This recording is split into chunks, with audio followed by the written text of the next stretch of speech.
Welcome to the Pathstream podcast. At Pathstream, our mission is to prepare students of all ages for high-demand digital skills careers. And in this podcast, we talk to real-world professionals who are working in those high-demand jobs right now to learn about how they got started. We also talk to students who have successfully gone through our programs, we learn more about the humans behind Pathstream, and we chat with other leaders in online learning and the future of work to see where this industry is headed. Enjoy the episode. Hello, everybody, and welcome once again to the Pathstream podcast. I'm Anthony. I'm on the learning design team here at Pathstream, and I'm one of your hosts. And hi, everyone. I'm Sade from the marketing team at Pathstream, and I'll also be your host today. And today we're very excited because we have the opportunity to highlight one of our amazing alumni, Autumn Luke.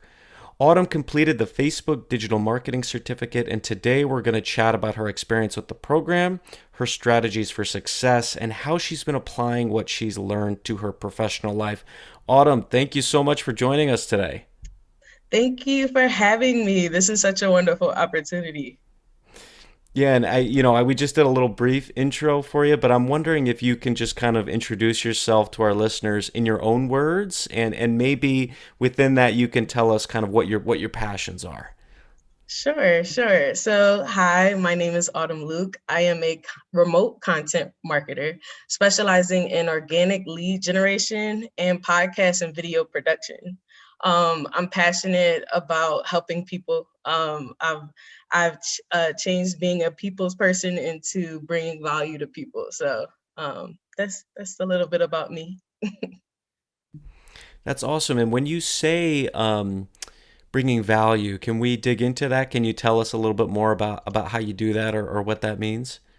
Sure. So I take what I learn, and whether it be the digital marketing course from Pathstream or the courses that I take at school, and I apply all those to help out other people, like novice creators who were once, the position that I was once in, and then now I can provide value to them with my education and the insight that I've gained. That's amazing. Giving it back. Love that. Yep. We'd love to hear about your journey to Pathstream, like how you got interested in digital marketing, and why did you decide to go with Pathstream? And then, of course, please dive into Autumedia because we can feel your passion and we want to tap into that. Sure. So I'm a Philly native, and I was speaking to a content strategist about my marketing or about my plan for Autumedia, because at the time, all we did was content creation. So we designed graphics and we did video production, XYZ. So someone asked me what was a CRM. I had no clue what it was. It was foreign to me. I'm like, CR what? So having said that, I did my research. I figured out, hey, I have all this content. I'm building all this content for my clients. However, we don't have a rollout plan. What are we going to do leading up to this? So I said, hey, let me find out some internships. Let me find out some programs that can help me learn what I need to learn in order to, again, provide value to me and my clients. So Pathstream came up, and I saw good reviews. I saw everything that you guys had to offer. And I was like, I would love to be a part of this and see where this can take me. That's amazing. And I love that that you just found that opportunity. You're like, okay, I don't know what that means. I'm gonna look into it, and then it led you from one thing to the other. That's life, right? That's beautiful. Right. Yeah. And I kind of had a follow-up question about that. What would you say you're passionate about? What I mean, I can tell obviously the digital marketing is part of that, but yeah, in your own words, what would you say you're passionate about? So I'm passionate about writing, art, culture. I do spoken word poetry. I sing on the spoken word poetry. I write shorts for animated and plays. So I'm just passionate about the culture of art in and everything that deals with it. Nice. I love that. Where do you think, because it's funny you mentioned that, because I also do a lot of creative writing, and so I think we probably share that passion for like artistic expression through the written and spoken word. I'm wondering, where does that come from? Like, was that just always something that you had in you think, as a kid, or do you remember the origins of how that came to be? Yeah, so even going back to 4 years old, like my family would say, I used to play the keyboard and come up with my own notes and make my own words on the spot. And it's really how I felt at the time. As you can tell, I'm a really passionate person. So however I felt at the time is what came out in the words. And I utilize my experiences because I'm saying, hey, if I go through this and there's nothing new underneath the sun, then there's someone else going through this. And my breakthroughs and me going through things can help others along their path stream. I see what you did there. I see what you did Snaps. there. Snaps. That was good. Thank you. Thank you. So, you mentioned this, like, kind of being able to, use your experience and have artistic expression based on it, and then put it out there through, maybe the spoken word, poetry, through Autumedia, and your site. And I'm wondering, have you had unexpected connections with people who have maybe heard or interacted with your art and then reached out to you and said, wow, you really touched me with that, and in a kind of an unexpected way? Have you had like moments like that? Yes, so I was actually doing a open mic, and my friend and co-host business partner Shani invited her mom, and her mom came on, heard me do this piece, and she said, "I'm doing an event tomorrow, and I want you to perform that piece." Um, and being that it's COVID, everything's virtual. There were people on there from all over the world, and I basically had that platform to get my art out there. And the way that they clapped, the way that they really resonated with my piece, it really made me feel great on the inside. It's like, wow, people are really resonating with my words, what I have to say, and my experiences. And can you tell us a little bit more about the piece? What was the piece about?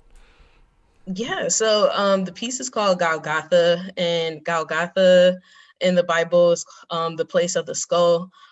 Is also where Christ died on Calvary to save our sins, and where people might have thought it was an end, it was actually a beginning. And that's where I came to a place in my life where I thought it was the end, where I came to this point where it was like of no return. I hit rock bottom, and it really launched me from there. Like ever since that moment, I've been excelling to my fullest potential. And before that moment, I wasn't living out my potential at all. I mean, that's so powerful, and I think a lot of people experience that, and would like to know, maybe, of how did you turn it around? Like, how did you, when you hit that moment, like, what was it inside of you that clicked, that helped you kind of flip it and turn it into something positive, and like put yourself on a different trajectory like that? Yeah, I just had to come to a place where I had to restart. Um, I realized like, hey, uh, you can't ignore these signs anymore. Yes, things were going well for you at one point, but you can't keep passing these red flags. Like there's something that needs to change. Either you're going to continue your life like this and end up expiring, passing away without producing anything and giving value to this world, or you can take one step at a time, not even a day, just one step at a time to make a better you. That's so powerful. I just had to, like, that is Thank sorry, you. minus the sound, but that is something that I think, especially with everything that's happened in the last year or so, people can really resonate with. I know I definitely do, where you feel like you've just done all that you can and you feel like you're hitting a wall. And it's funny, like I think what you're saying speaks to a lot of other students that are also in our courses, whether they're just balancing a lot and you kind of just feel like you hit that rock bottom, just whether you're just burnt out or whatnot. Like what would you say, like what would you advise other people, other students that are in this course, that are just trying to like make something of themselves, just trying to start over? What would you advise for them? What would be your advice for them? Two key things that helped me was time management and accountability. You can't have one without the other and be successful, because you have to manage your time. You have to realize that you need a time budget. Just like you budget your money, you have to budget your time. What are you going to spend, or how much time are you going to spend on something in particular? And then you have to hold yourself accountable to how much time you're going to spend to it and those deadlines. It sounds simple, but it's really hard when you put it into practice, because there's not enough hours in a day to do the things that we need to get done. So it's like, how are you going to manage that time to be effective, be efficient? And really having a planner, writing it out, putting timers on your phone, do whatever you need to do in order to hold yourself accountable and really come up with that schedule for yourself. Yeah, that's definitely something that we've heard other students say. It's like the time management. And you're right. It's easier said than done, right? It's like just budget your time. I'm sure Anthony, Right. you probably agree. you know. Yeah, go ahead. Oh, I was just gonna say. I mean, yeah, I think that's a great point, and yeah, I think I'm starting to hear some themes, and you kind of hitting a really tough spot and figuring out, okay, what are the small things that I can do to turn it into a positive, and how can I manage my time every day to make sure that I'm actually hitting these little mini goals, but that the little mini goals build up into really profound, important things like the creation of Autumedia. And so I wanted to dig in a little bit more into Autumedia, because people who are listening to this have never, visited your website or seen it. And so I'm just wondering if you can just tell us a little bit more about the different components of it, like what your mission is, if we can just dig in a little bit more to that. Sure. So when I started Autumedia, all we did was videography and photography. So I would do weddings, baby showers, and stuff like that. Then people needed flyers, so I was like, "Hey, I can do that too. Let me do graphic design." So when I saw there was a need, I always picked it up. So now we grew into a marketing and content strategy agency, to where we help novice creators build their brand, come up with a strategy. We give them a 6-month plan to say, hey, these are the goals that we need to accomplish within this time period. These are the projects that you want to do. So, hey, let's turn that vision into a step-by-step process. So it doesn't seem like, hey, this is a unobtainable goal. Let's create small goals to get to that large objective. So we help all of our members, all of our clients get to their vision, get to their goal, one step at a time. Can I ask how old are you, Autumn? I'm 29. Yep. No, How to no. how to No, I'm 28. I'll be You just wait. 29 November. You just got a year younger. You just got a year younger. Hey, I wish I could get a year younger. You're not the only one, Autumn. Sometimes I'm just like, how old am I? I always do that. Yeah. Then last year, just like, did we have it last year? It's been With it's been a COVID and lost everything. year. It's been a lost year for sure. I was just gonna say, how does it feel to be under 30 and start your own business? Um, it feels amazing because a lot of the people in my family that are older, they didn't have the opportunity to uh, develop their own business. They all had a lot of ideas, um, and really it is taking those ideas and really saying like, hey, stepping out on faith, saying that I can do this is going to be hard, but I can make it. Then being young, you have another obstacle because people feel like, hey, you're not experienced enough. But there are people who have tons of experience because they've started at a younger age. So I say the earlier, the better.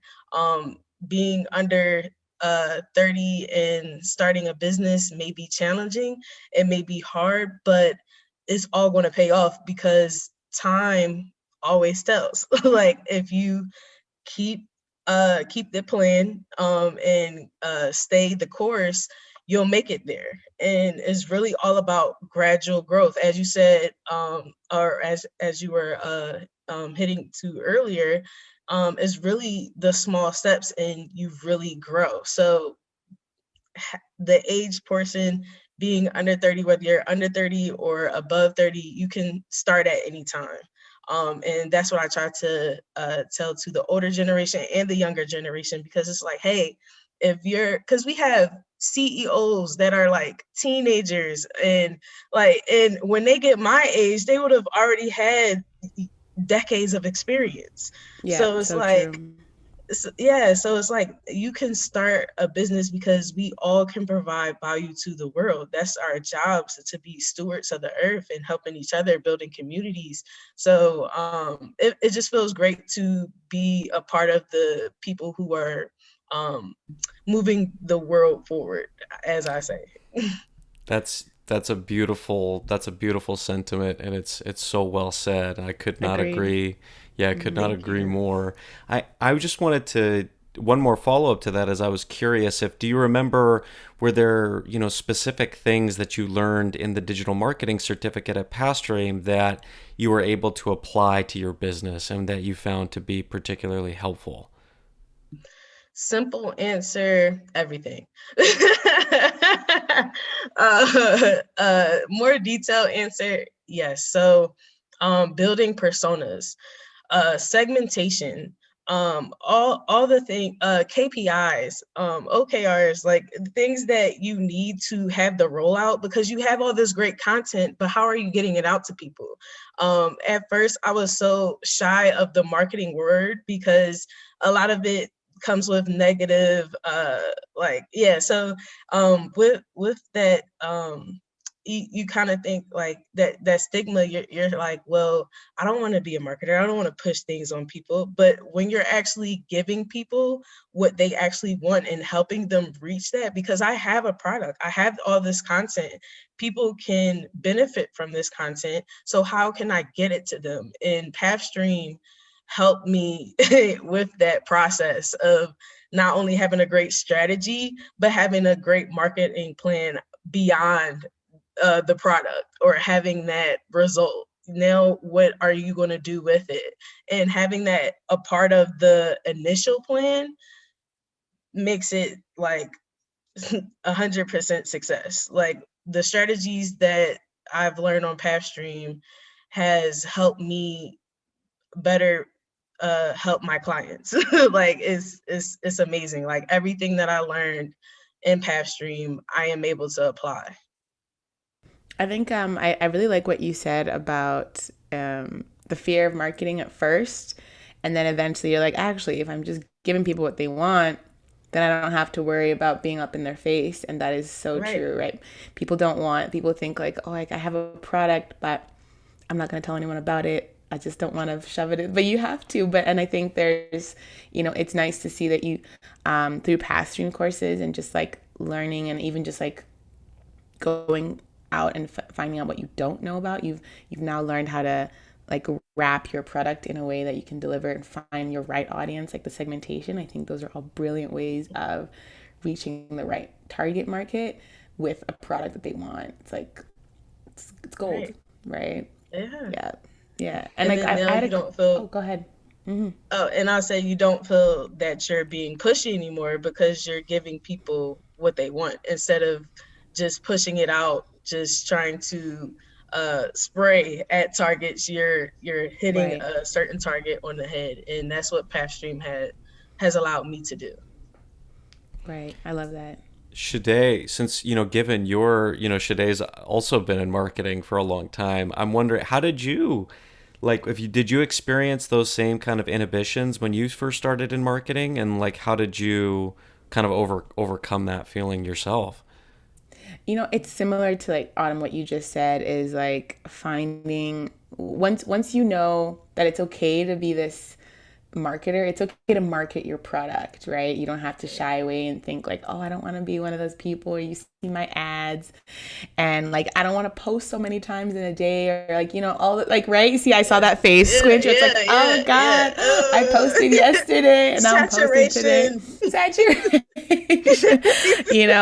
I completely empathize with that.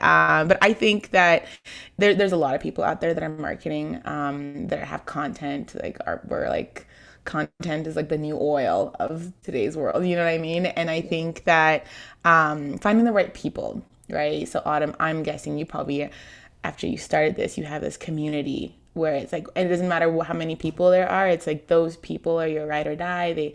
They're your support system, and you've never met them maybe, or you have. But I think that would probably keep you going. That's what keeps me going, or just like knowing that there are people that appreciate this content, they exist, and they want to hear more. I think that's very satisfying. So you don't feel like this capitalist of just like marketing and marketing. Yeah. Yeah. So true. So true. I did have a question about GLOwUP. I'm stealing one of your questions. Sorry, Anthony. No, I know please. I'm curious about that. It's an event, right? It seems like from what I see, but tell me about it. Yeah, so we actually call it the GLOwUP experience because an event is just one instance where an experience is a bunch of instances together. A bunch of events make up the experience. So it's the experience of us welcome you in. It's the experience of how you feel in our atmosphere, whether it be virtual or live. Then it's what are we going to do afterwards to build that community? And GLOwUP is an acronym for growth, liberation, ownership while under pressure. So, so everything that I've dealt with in my life under pressure, I realized I had to continue to grow. I had to liberate myself from things that were holding me back and liberate things from my schedule that were like I can put into automation.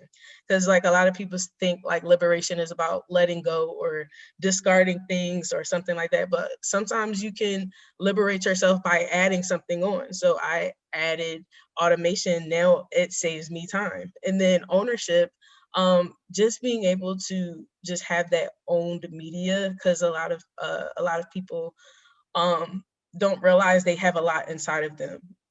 Anybody can write a blog post, anybody can write an article, and you have something to contribute and you can get it out there. And that's what we focus with ownership. While under pressure, life is going to happen. You can't stop life from happening. So you have to learn how to proactively come up with a strategy to grow, liberate, and gain ownership. So that's what the GLOwUP experience is about. The Glow Experience platform is for our different showcases to showcase our members and our clients' artwork, whether that be poetry, painting, music, just getting their self-expression out there and on a platform that that has a community of like-minded free thinkers. That's really smart too. I like that part about just like it's like another community within a community where you're showcasing other people's artwork. I like that quite a bit. It's dope. Thank you. Yeah, it's so inspiring to hear, your passion for wanting to give back to your community and help them, I think get to the place that you've gotten to where you've been able to figure out like how to be methodical about your own self-improvement. So I'm just wondering where did that urge to help others and to give back come from? Because, a lot of people it's not always a bad thing, but a lot of people like they're just focused on themselves. And so I'm wondering, where did this instinct that you've developed to kind of share with the community come from? So I would say it goes back to the way I was raised, the way I was brought up. My mom and my dad, my grandparents, they've all extended themselves for people. And I've seen that happen often. So it was something that I saw, but I thought it was a negative at first because it was always at their expense. I tried to, or I saw that in myself. I saw me overextending myself, and I was like, how can I do this while still providing value to myself as well? So, yeah, it started at an early age, and I didn't realize it until someone told me, hey, you're trying to promote yourself as an artist, and you're trying to promote yourself as a business, and you're going to have to choose one. Like, you can do both, but you're going to have to choose one for now and then focus on the other one later. And I really sat and thought. I said, okay, am I going to take all this and build myself up and become the artist that I've always wanted to be, or am I going to build my community, build a network that I can have and depend on, because we're social beings, and we, not that we need people, but it's great to have people around. As a business owner, it gets tough, and you need people there to have that encouraging, because not everybody needs to be in your circle, but the right people need to be in your circle at times. And having that community mindset was just like, hey, like I would rather focus on the business instead of focusing on myself as an individual. And there's nothing wrong with focusing on myself as an individual, but being the person that I am, I know that I would want to give back and provide value to the community.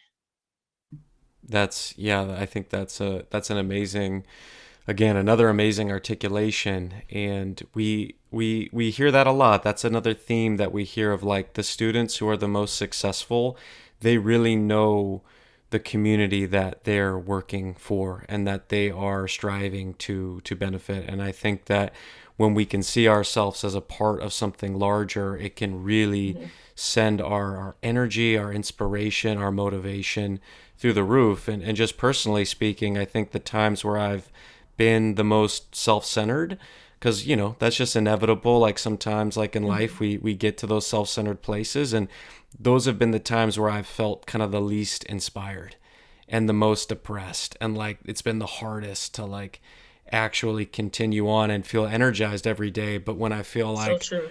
when I feel like, oh, but I'm part of this community, and like I'm working with Sade on this podcast, and like we're trying to do this, like it can be really, really energizing. And so it's great to hear you articulate that too. Yeah, because and then when you're working with people, it challenges you in a different way. For instance, I'm a type of person who gathers a lot of content. Of course, I create content, and sometimes I have a hard time releasing it. My partner has a hard time with gathering the content, but is really great with releasing and getting it out there. We work well together. We balance each other out.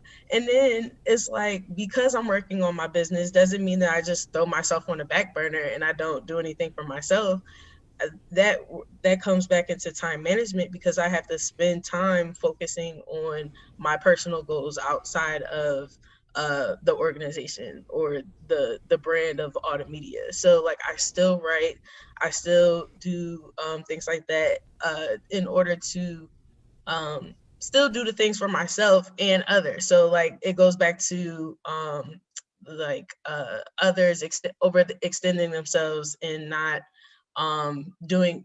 not getting any value in return. So the same things that I'm teaching to others, like I build something for myself as if like a third person. Like, I come out of myself like, hey, Lukey Loose Leaf, like, because that's my stage name. Wait, what was that stage name? We got to hear that again. It's Lukey Loose Leaf. Okay, I like that. Okay, I'm gonna have to ask about that later. But sorry, carry on. So I develop a plan, and I keep saying them accountable, but I really have to go there mentally, because if I don't, then I'm going to neglect that side of myself, and I'm gonna push it in the back burner. I have to say, like, no, you are your own client as well. So, yeah, you don't feel that you have to completely neglect yourself in order to develop a community. If anything, the community should be able to help you better yourself. So That was really, I'm gonna remember that too. Like, you are your own client. I think that's a very empowering thing to say, to remind people that, like, you need to serve yourself too, in a sense, because the more that you are built up, the more you can serve others too, or the more you're settled. right. So I'm gonna definitely remember that. I have a question about, like, where do you see Autumedia going? Like, where do you envision, with all that's going on, and your own passions and desires? Would you foresee it, let's say, in like maybe 3 years, 5 years, whatever you really want to share? Yeah, I see it being an incubator for young creatives, a platform for them to get their art out there, and grow, have education, tools, resources, to be able to do the things that inspires them to create, or motivates them to um, put themselves out there, and um, like in the future, like far future from well, maybe not that far, but um actually having like studios to where these short films can have a set to come into and do their short films, have animation space for design studios and um editing studios. So that's like the um future goals, but for now, just still providing that platform, and building community. In October, we met someone that was in Nigeria, just doing virtual, That's my doing country. virtual. Hey, Hey. I love yeah, it. yeah. So, yeah, just building not only here.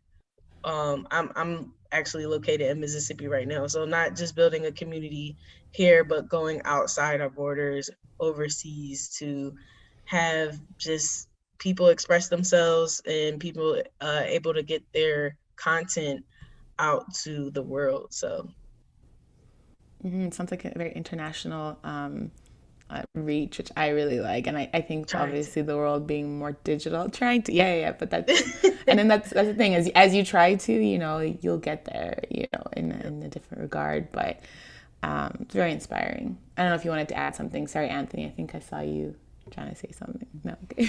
No, I'm just listening. I think it's, yeah, this has been such a, inspiring conversation. It's, to be able to talk to one of our alumni and just hear all the amazing things that you're doing, but also the amazing mindset that you've developed. It's just such a, yeah, it's just such a blessing to be able to hear you verbalize that. And then I'm hoping that, people hear it and they can take something from it, and they can learn, and they can start to, if they're interested, they can start to develop a similar mindset. Because yeah, the way that you're expressing it, the way that you're living it it's awesome. And thank this you. has been such a nice conversation, but we always like to end them with, an even bigger burst, I guess, of positivity or optimism. So I'm wondering, I'll ask you a question that I ask many of our guests at the end. What's the nicest thing that someone's ever done for you?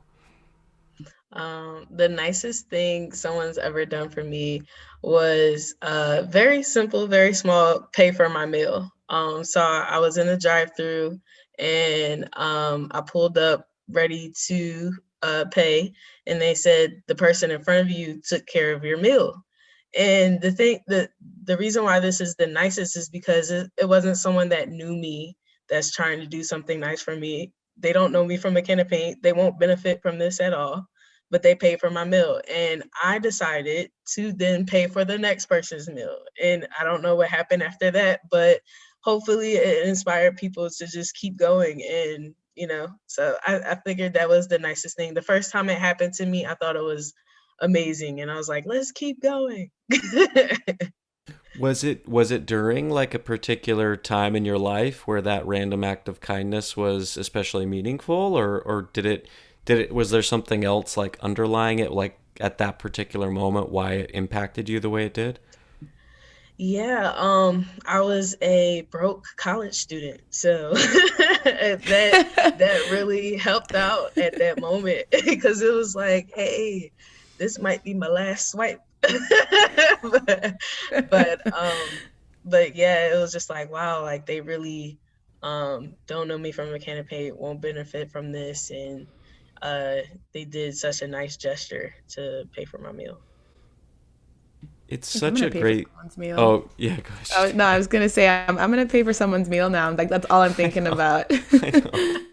I know totally. It's like you hear these stories, or I hear these stories, and I'm just so amazed that these small acts that people do, they stick with others. And like the person maybe who bought your meal, like maybe they didn't even think about it again, but to hear that it had this impact on you years later, it's amazing to just think. I mean, there's so much negativity also, but in the world, but it's amazing to think of what these small acts of positivity and kindness and community building and helping others, the way that they can ripple out. And so I love that you're highlighting that. Before we go, Autumn, I just want to give you a chance. Where can people find you? You've mentioned that you have a podcast, you do video series, you've got Autumedia. Why don't you just share all the places that people listening can find you? Yeah, sure. It's pretty simple. Once you get Autumedia down packed, then you can find me on YouTube and Instagram at Autumedia. That's AUTUMEDIA. And of course, the website, which is autumedia.com. And then on Facebook, I go by my government, which is Autumn Luke. Awesome. Well, hopefully, yeah, lots of people will go and check it out. You're gonna have to stay in touch with us and let us know all the amazing things that you do in the future. But thanks again for joining us today. This has been such a lovely conversation. And thanks for having me. Everyone at Pathstream is amazing. Every time I meet someone new, I'm like, hey, you guys feel like home. So thank you for just the culture that you guys have. Is awesome. And I recommend you guys, and I tell everyone about you guys. So thank you for this opportunity. Thanks for listening to this episode. If you'd like to learn more about Pathstream, please visit pathstream.com or follow us on social media. And if you think you might be interested in starting a Pathstream course, visit pathstream.com/programs. That's PATHSTREAM.com/programs. Until we talk to you again, happy learning.